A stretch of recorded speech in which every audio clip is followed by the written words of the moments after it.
Good morning, everyone.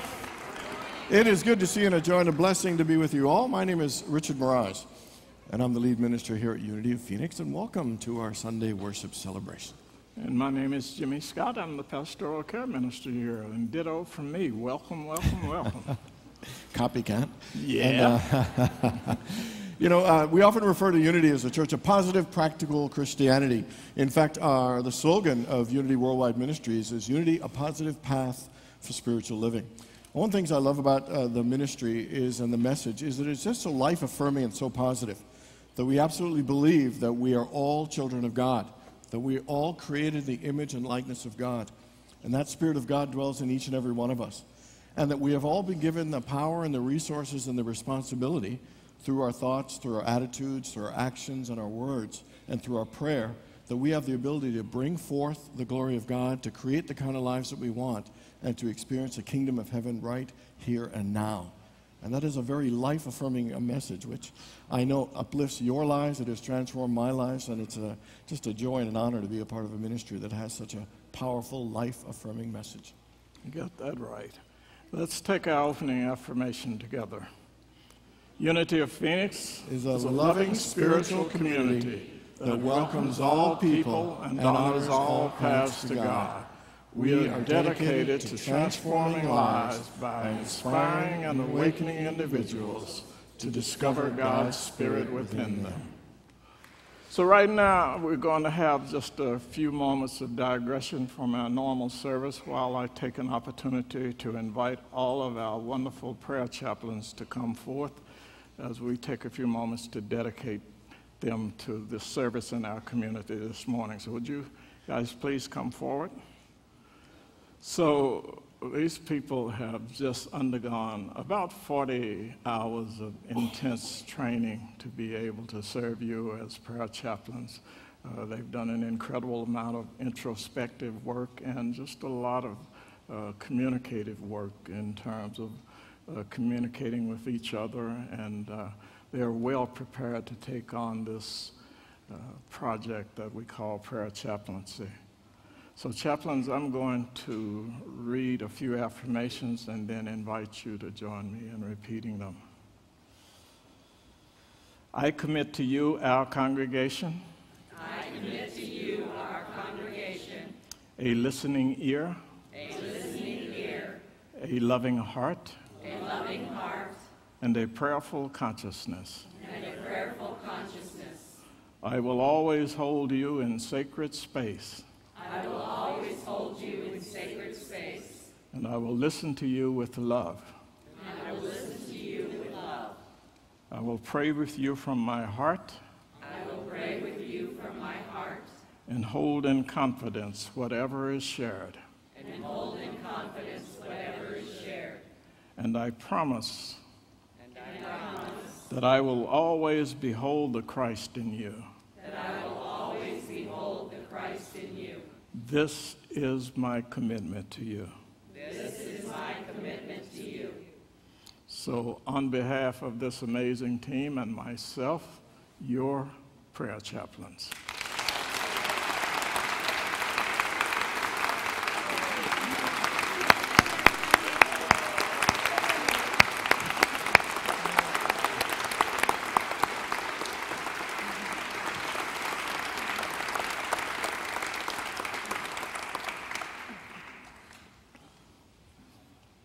Now is that time in our service where we take some time for prayer and meditation. So if you have a cell phone on you, I want to encourage you to either place that on silence or vibrate, and Sally Jo will lead us in our meditational song.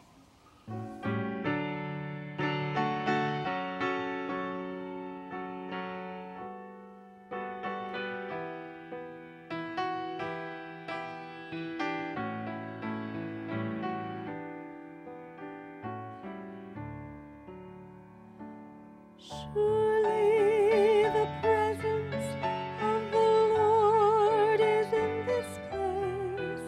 I can feel God's mighty power and God's grace. I can feel the brush of angels' wings. I see glory on each face.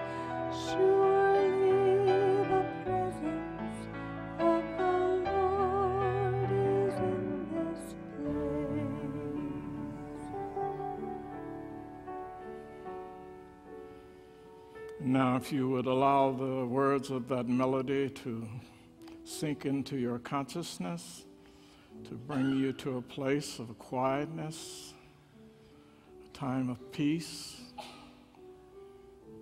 as we begin this time of prayer and meditation together. So as we begin, I invite you to take a deep, cleansing, relaxing breath, to get comfortable in your seat, to let go of any tightness or any tension in the body anywhere.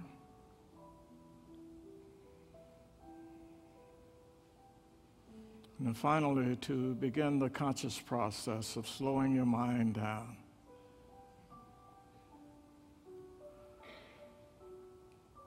To shut down all those myriad thoughts that are racing through your mind at this point in time.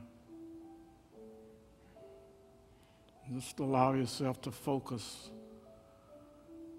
intentionally on this current moment. All the while breathing and relaxing, going a little deeper into yourself.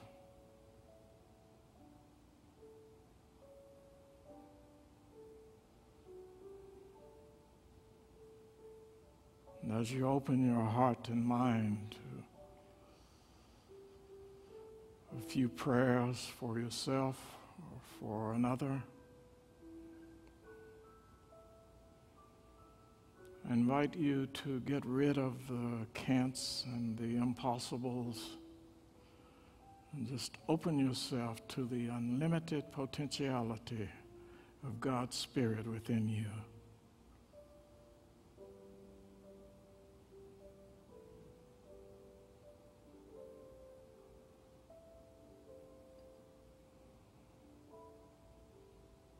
No matter where we are in this great universe, we are enfolded and surrounded by God's love, God's presence, and God's power.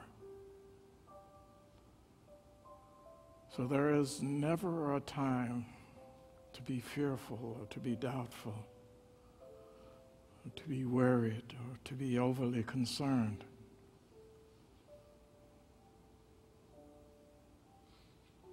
Especially when you know you can turn inwardly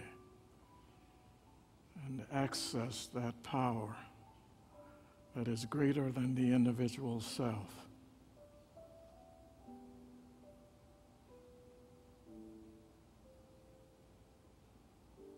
So again, I invite you to shut down any internal noise and to shut out any external distractions. And for the next few moments, just allow yourself to be quiet and to be still, and to be at peace, and to be faithful, and to be open and receptive to whatever message God has in store for you.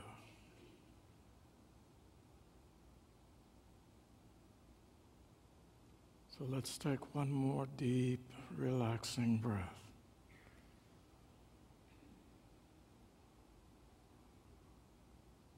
Now just be still.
The Apostle Paul reminded us that we can do all things through Christ, which strengthens us.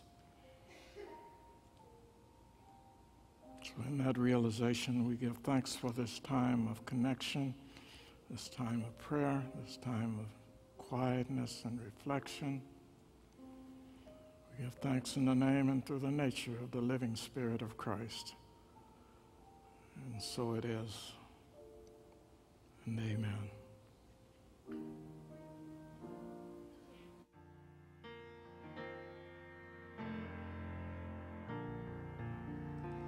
Our Father, who art in heaven, hallowed be thy name. Thy kingdom come, thy will be done on earth as it is in heaven.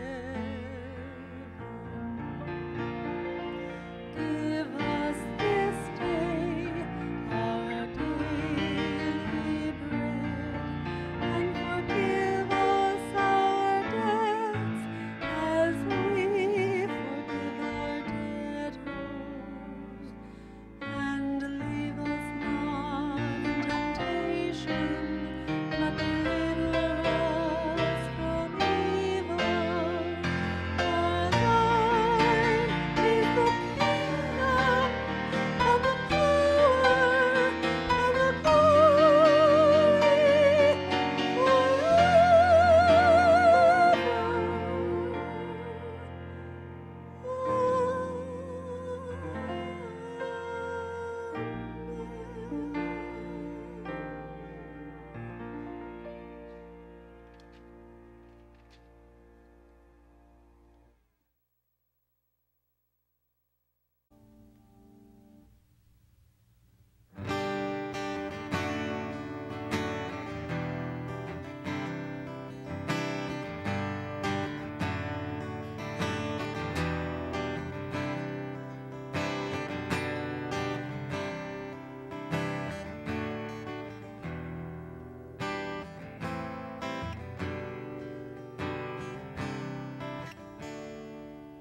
Every step I've taken since the world's been turning, it's brought me one step closer to the truth.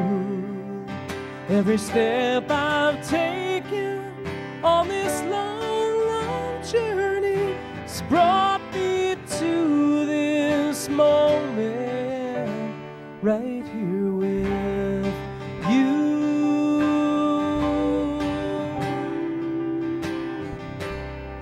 There were moments of laughter and moments of pain. There were times when I barely remembered my name. Through it all, there was something missing. Deep inside, I always knew. Every step I've taken since the world's been turning, it's brought me one step closer to the truth.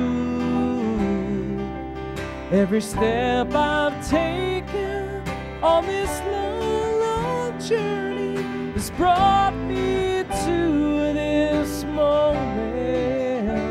right here with you.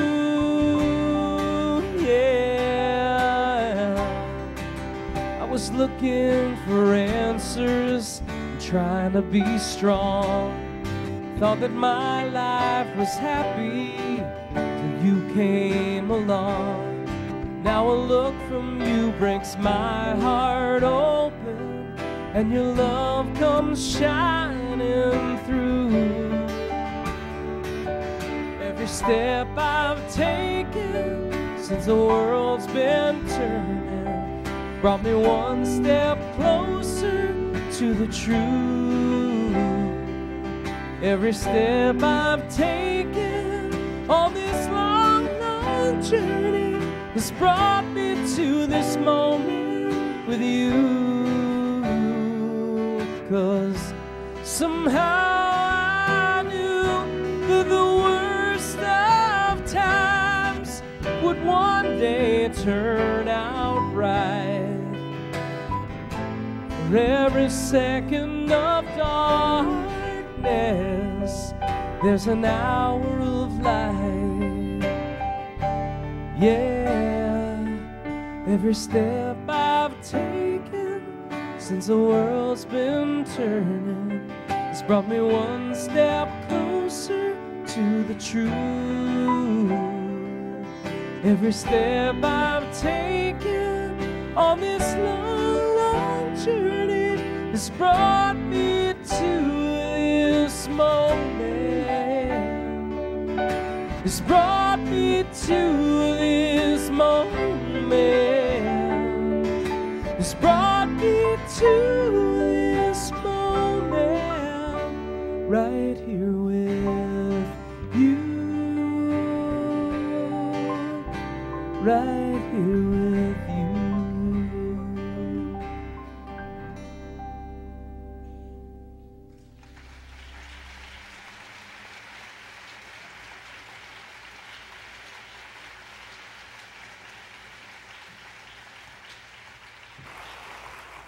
Morning again, everybody. And welcome to everybody who tunes in and watches us online. So we have the power. We all have the power. But how many people have ever felt stuck or you were in a rut? Anybody ever felt that?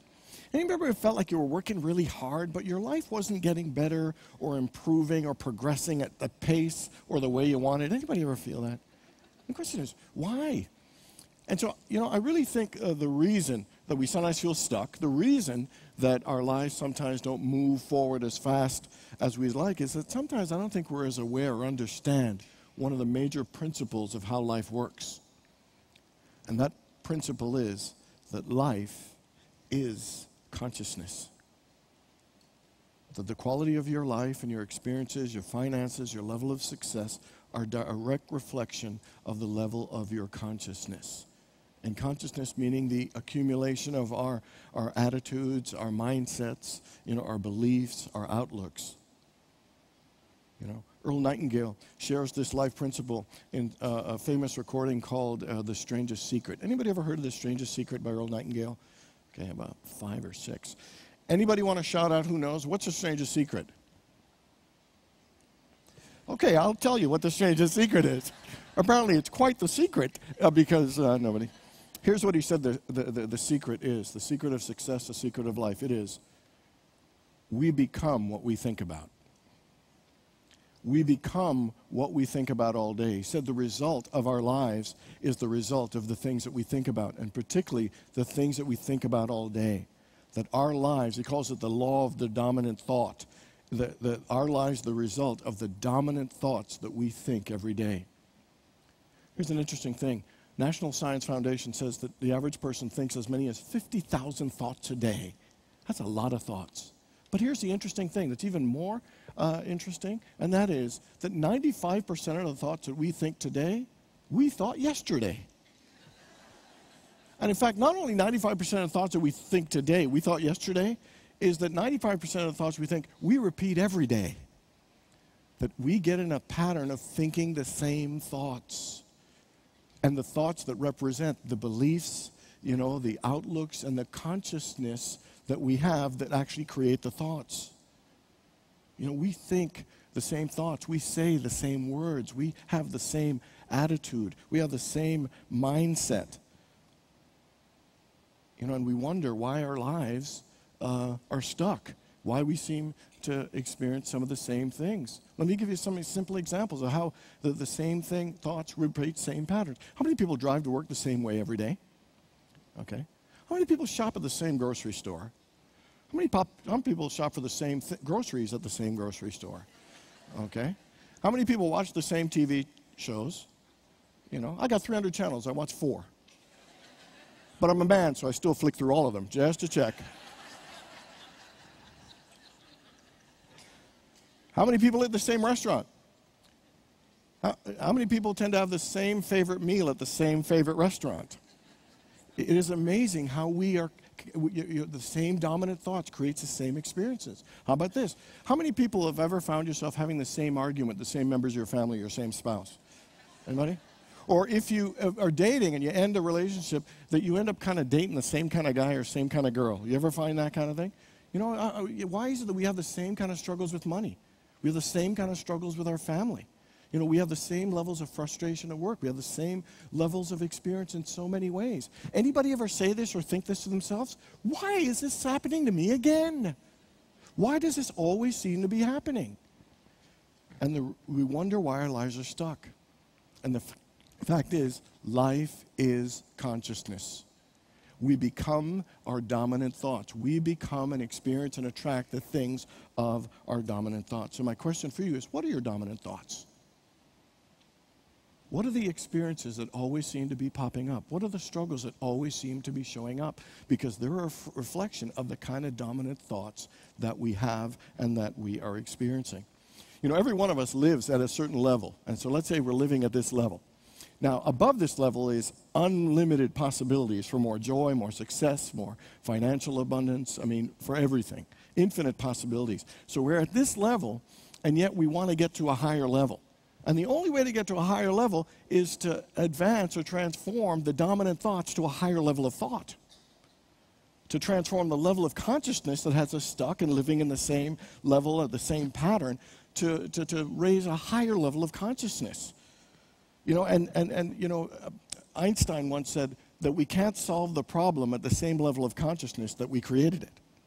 What are you saying? It's that for us to live at a higher level, we need to live at a higher level of consciousness. We need to transform the level of our dominant thinking to something higher, something better, and something greater. So the question is, what's the key to raising our dominant thoughts? What's the key to raising that level of consciousness to transform our lives and change it? And in a word, it's one word, and the word is intention. That I'm a strong believer in the power of intention, setting a clear intention about our lives, setting an intention of who we want to be. You know, an intention is a higher consciousness thought. Intention is a higher consciousness desire that directs, that clarifies, and focuses on a higher level of experience that we want to attract and experience and manifest in our lives. You know, where I first started believing in the power of intention, it was Arnold Schwarzenegger. I read an article on Arnold Schwarzenegger about 15 years ago, and he said something really interesting. He said that when people work out, they tend to have headphones on and they're thinking of other stuff, or when they're working out, they're thinking of the pain they're in. And he says that when you do, any kind of exercise and lifting weights, that it has certain benefit. But if you do the same exercise and have an intention that I'm getting stronger, and focus on the muscle getting stronger, and while you're doing the same exercise, he said that it has a 10 times more powerful impact, the same action, by just putting your intention with the action. Does that make sense, everybody? Our intentions are more powerful than we realize. Intention is a creative energy, a creative force that we can all call upon to direct the creative energies of the universe that transform our dominant thoughts to a higher level, that lifts our consciousness. Because if we change our consciousness, we change our lives. We uplift our dominant thoughts and we uplift our lives. How many people saw the movie Apollo 13? Everybody remember that movie, Apollo 13? There's a scene after that they weren't going to make it to the moon where Tom Hanks' character, I think it's Jim Lovell, at that moment of disappointment, he looks at everybody, the other astronauts, and says this, "Gentlemen, what are your intentions?" And ask you the question, what are your intentions? How often do you stop and ask yourself, what is my intention for my life? What is my intention for how I'm going to show up? How many people woke up this morning and had a clear intention of how you wanted to live today? How many people had that? Okay, a fair number. So what are your intentions? You know, intention is a vital life skill, and it's a powerful spiritual practice that I think many of us underutilize. We do not utilize this power that we all have that can transform our lives. Most of us, we wake up in the morning, we start rushing to work, we start taking care of responsibilities, getting the kids ready. You know, we're almost on autopilot with all the responsibilities and activities that we aren't even living consciously and intentionally, but we are just busy. We are moving forward, doing what we need to do. You know, to live with intention is to step out of our comfort zone and to let go of being stuck in the negativity and the same routine and lift up our minds by directing our minds and our intention, our energy to something better, something greater, something higher, something more in alignment with the life that we are called to live and the life that we want to live. You know, setting an intention is a conscious and purposeful spiritual action that increases our dominant thought and raises our consciousness. You know, Peter Daniels, how many people ever heard of Peter Daniels, by the way? Okay, one person, okay, cool.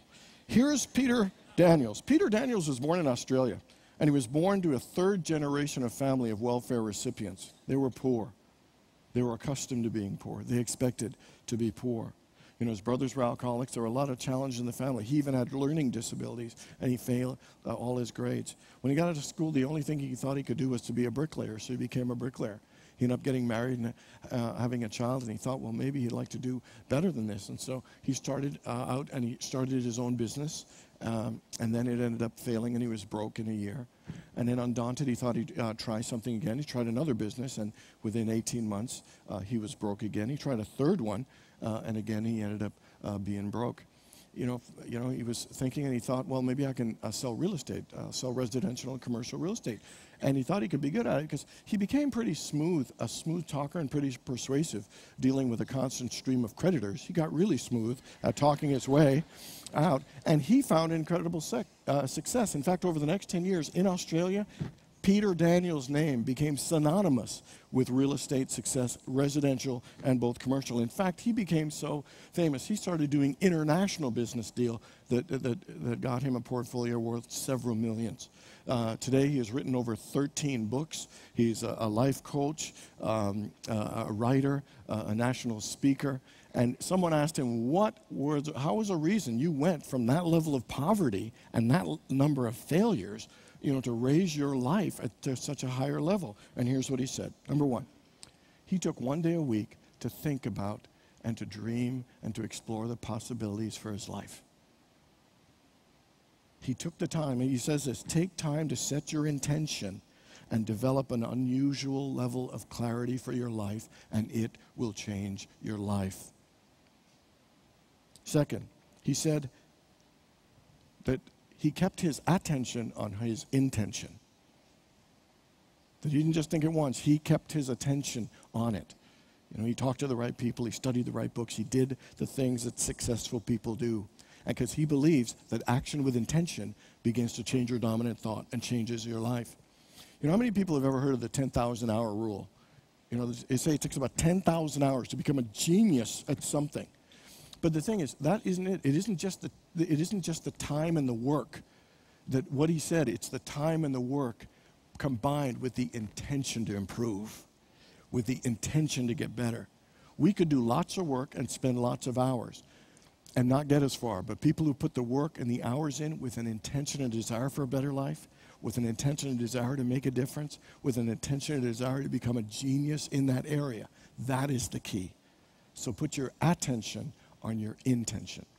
And the third thing that he did was he developed a spiritual intention, and he had his heart centered on God. You know, when he was 26 years old and, you know, broken down, he attended a Billy Graham crusade, and he said that absolutely touched and changed his life. That from then, you know, he began to put his intention on God. The reason I picked Peter Daniels as an example is Peter Daniels is an easy example of how we can get stuck in negativity or poverty or lack. He's a guy who easily had an excuse, you know, for focusing on the negative, for thinking he could never get it. But somehow he's able to raise his dominant thought, raise the level of his consciousness to transform his life. And the three things that he did are the same powers and abilities and practices available to us to raise our dominant thoughts and to raise our consciousness and the quality of our lives. So let's look at them. Number one, he said, take time to get clear about your intention. He took one day a week that he considered sacred, valuable time just to think, just to consider, just to play with ideas and explore possibilities, to dream, to discover, to create. We think that sometimes that's a waste of time. I don't have the time to do that, But the greatest waste of time is not spending time thinking about how we want to spend our time. It sounds silly, but it's true. We waste more time by not taking time to think clearly of what are my intentions. How do I want to live my life? You know how important it is to take time to think? See, we live in a world of infinite possibilities, unlimited possibilities, but we can't connect with them if we're running around too fast. Until we sit to allow those ideas to germinate, to percolate, to be revealed and to bubble up to the surface, we need to take that time. Da Vinci took that time, and he was one of the greatest inventors. They consider him the greatest genius in life. Einstein took that time just to think. Jesus took that time. The question is, are you willing to take time to get clear on what your intentions are? To get clear about who you want to show up to be, how you want to live your life, what kind of financial experience you want to have, what kind of family experience and relationships that you want to have. Steve Jobs took a lot of time to think about ideas, to think about possibilities, to think about his intentions. And of course, with Apple and all the everything's, iPhone, iPad, all that stuff, that's incredible. Here's what he said. Your time is limited, so don't waste it living someone else's life. Don't be trapped by dogma, which is living the results of other people's thinking. Don't let the noise of other people's opinion drown out your inner voice. And most important, have the courage to follow your heart and your intuition. And the only way you hear that voice, to have the courage and heart to follow it, is to take time to get clear about your intentions.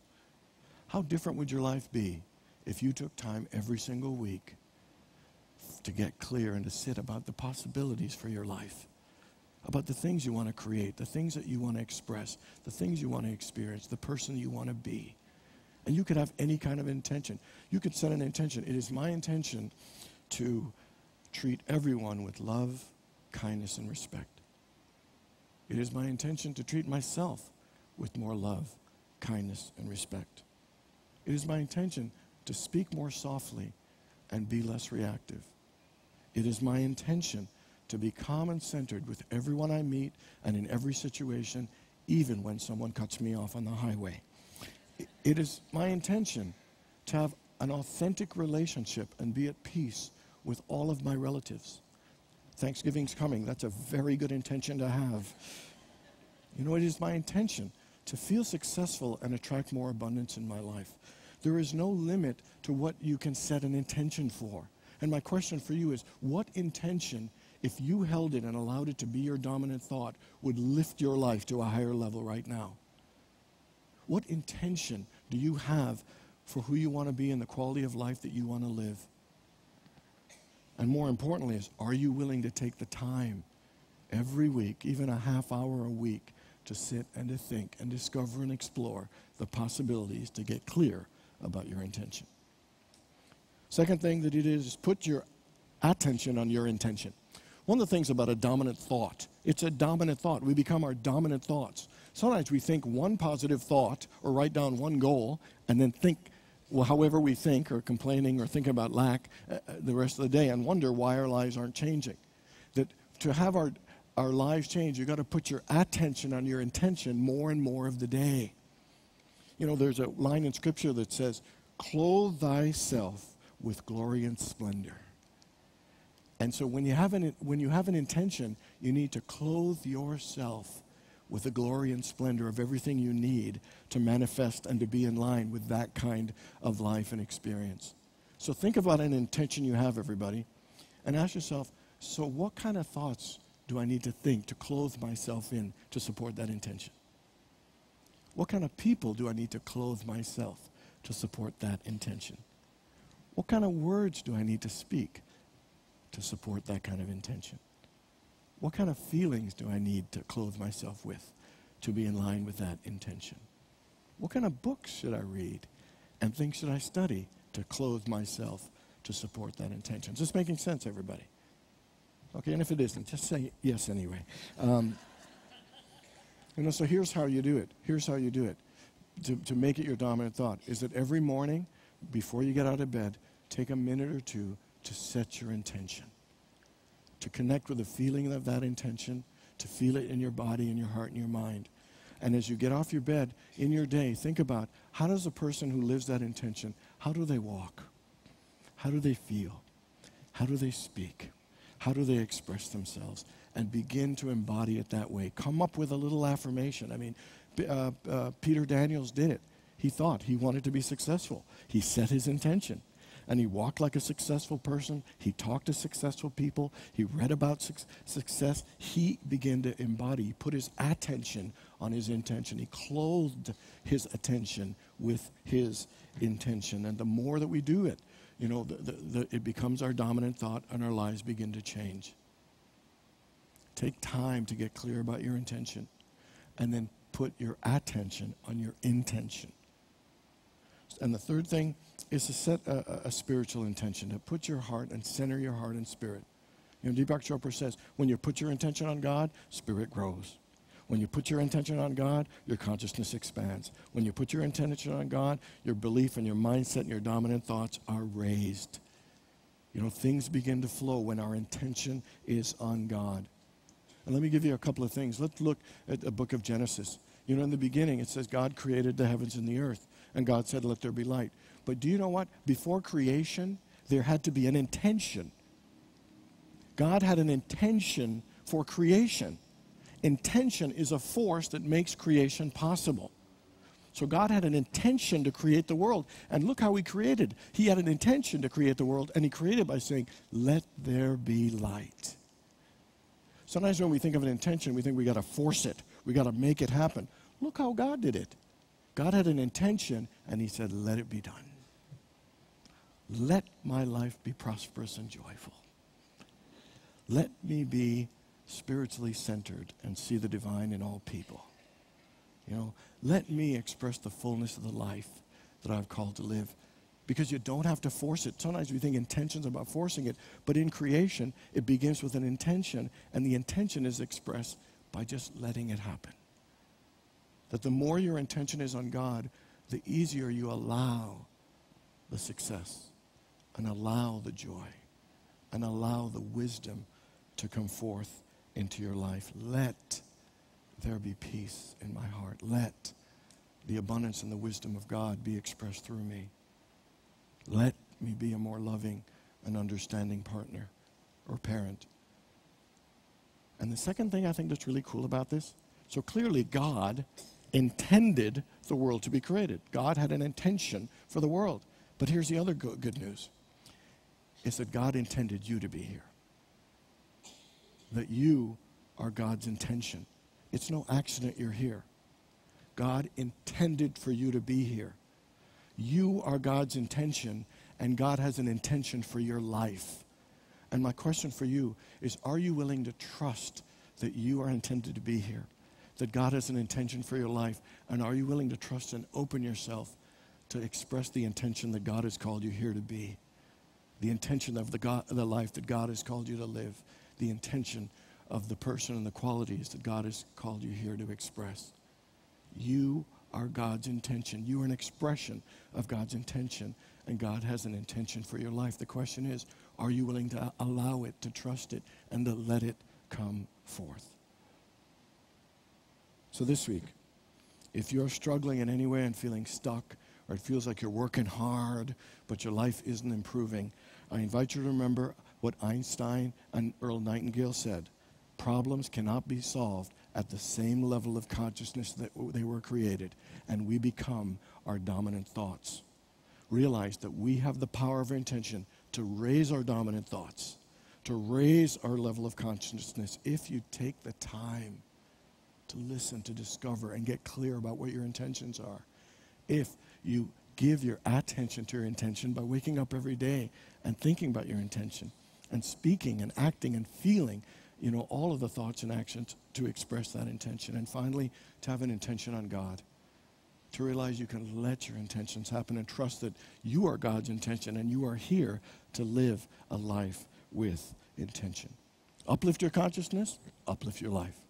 Elevate your dominant thoughts, elevate your life. We all have the power to change and transform our lives. And it all begins by asking one simple question, and that is, what are your intentions? God bless you all.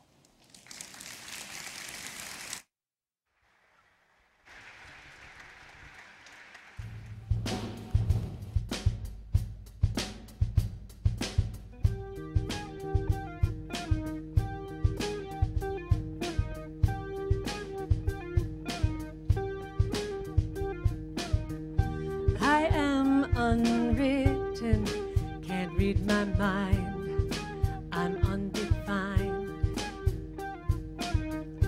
I'm just beginning, the pen's in my hand, ending unplanned. Staring at the blank page before you, open up the dirty window, let the sun illuminate the words that you cannot find. Reaching for something in the distance, so close you can almost taste it. Release your inhibitions, feel the rain on your skin. No one else can feel it for you, only you can let it in. No one else can speak the words on your lips.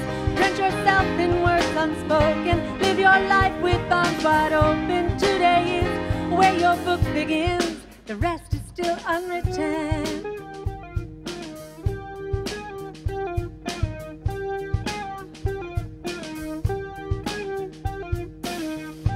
I break tradition, sometimes my tries are outside the lines. We've been conditioned to not make mistakes, but I can't live that way, no, no, no. Staring at the blank page before you, open up the dirty window, let the sun illuminate the words that you could not find. Reaching for something in the distance, so close you can almost taste it. Release your inhibitions, feel the rain on your skin. No one else can feel it for you, only you can let it in. No one else can speak the words on your lips. Drench yourself in words unspoken, live your life with arms wide open. Today is where your book begins, feel the rain on your skin. No one else can feel it for you, only you can let it in. No one else can speak the words on your lips. Drench yourself in words unspoken, live your life with arms wide open. Today is where your book begins, the rest is still unwritten.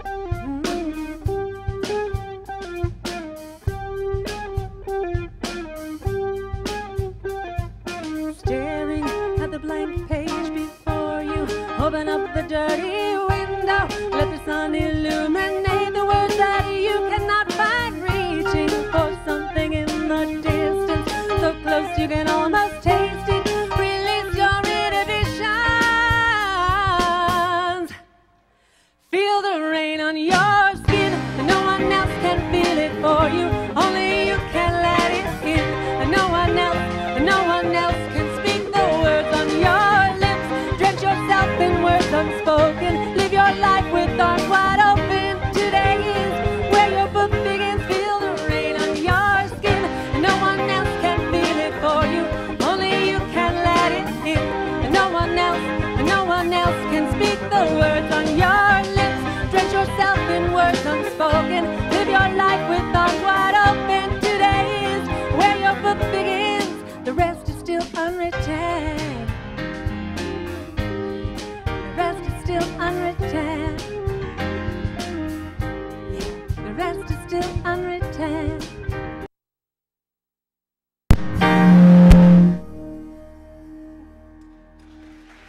Thank you.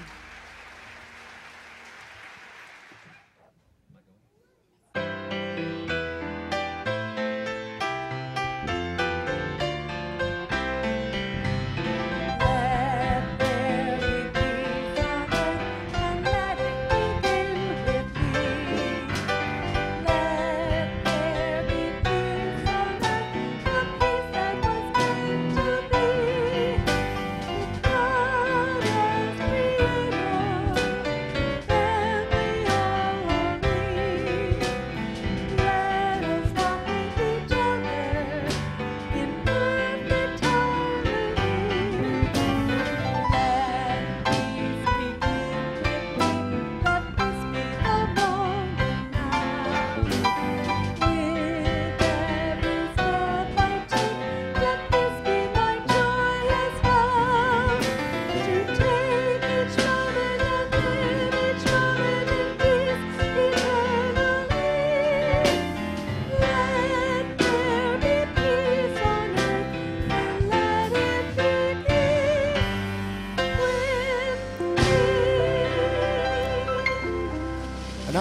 our kids lead with a prayer of protection. Kids?